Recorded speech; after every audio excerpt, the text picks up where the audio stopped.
3 స్థానాలు కలిగిన పుణ్యక్షేత్రం ద్రాక్షారము. ఇంక 3 పొంది బయటకు వచ్చారు. ఇక్కడికి మేము లాపాం.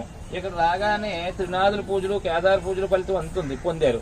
ముక్కోడు దేవతలు నిరంతరం కొలువే అంటారు. ఆ ముక్కోడు అమ్మాయి ఎందుకంటే అలా తిరిగేస్తున్నారు? పురాణం విని మంత్రాలు చెప్పడం మనిషి అలా నిలబడండి. ముందు దేవుడు ఈశ్వరుడు కటాక్షం పొందాలి, విష్ణుమూర్తి కటాక్షం పొందాలి, పురాణం వల్ల ఫలితం పొందాలి. ఏంటి చెప్తుంటే అలా తిరిగేస్తున్నారు? ఆగండి, తిరగవసరం లేదు. తిరగడం దానికి వింటే ఫలితం.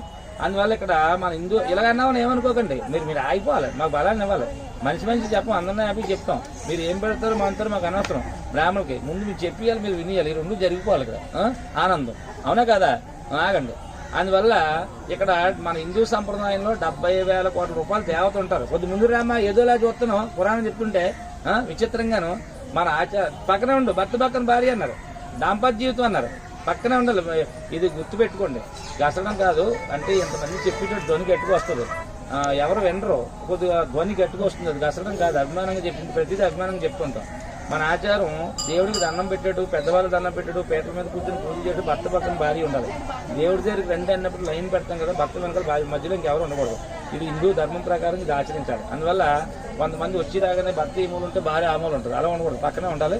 ఎడం పక్క ఆడవాళ్ళు ఉండాలి, మగ పక్క కుడి వాళ్ళు ఉండాలి. ఏమ్మా ఇది జీవితాంతం గుర్తుపెట్టుకోండి. అవేనండి. ఇక్కడ రాగానే త్రినాథ పూజ, కేదార్ పూజ ఫలితం పొందారు.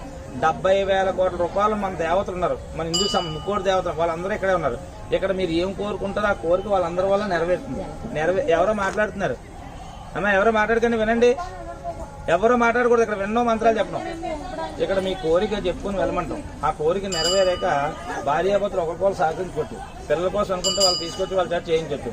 రావడానికి కుదరకపోతే తల్లిదండ్రులు వాళ్ళ పేరు మీద చేయొచ్చు. ఏమిటి పంతులు గారు అంటే ఆ 7 ఋషులు తెచ్చిన జలం ఈయన ఇష్టపడతారు. చిన్న బింది తెచ్చుకొని 15 బింది నీళ్లు పోసుకుని వెళ్ళండి అమ్మని చెప్తాం.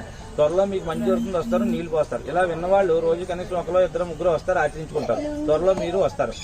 ఇకపోతే ఎప్పుడు వచ్చినా గుర్తు పెట్టుకోండి, మన ఆచారం దేవుడికి నైవేద్యం పెడితే కార్యక్రమం ఆ రోజు సమాప్తం. 12 దాటితే ఇంకొందరు 12 లోపు మీరు వచ్చి చేసుకోవాలి. ఇది మాత్రం గుర్తు పెట్టుకోవాలి. తర్వాత ఒక మాల విష్ణువుకు, మాల శివుడికి తెస్తే అలంకరణ పెడతాం.